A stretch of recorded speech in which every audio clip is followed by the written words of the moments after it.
Қарақалпақстан журналистика тарихында 1983 жылы бірінші мәртебе сол Қарақалпақ мемлекеттік университетінде Қарақалпақ ұлма филология деп айтылатын еді. Сол филологияда біздер журналистика бөлімі ашылды. Енді журналистика бөлімі ашылған уақытында біздер 21 студенттікке қабыл етілген болсақ, соның біреуі ұл бала Құтылмұрат Шарипов деген, қалғаны 20 қыз журналистика бөліміне оқуға қабылдандық.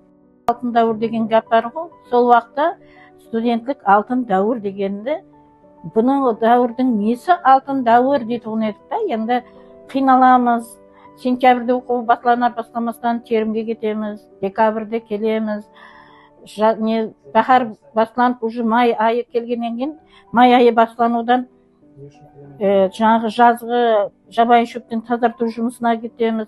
Сол уақытында студентлік алтын дәуір дегеннің қайғы алтын дәуір деп ойлайтын едік.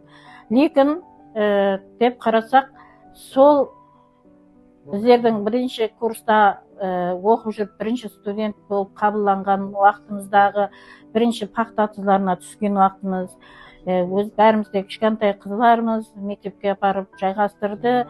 Сөйтіп 20 қыздың 10-ы бір класста, 10-ымыз бір классқа жайғасып,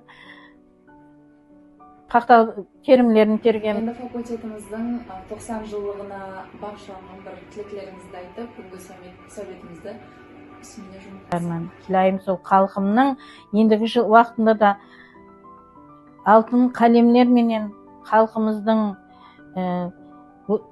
неке жаңа Өзбекстанның, Қарақалпақстанның алтын дәуранын алтын қалемлер менен жазуды ниет етемен, һәм қалбіме түйген ниетлерім, арзуларым халқымның алтын дәуранын жарату.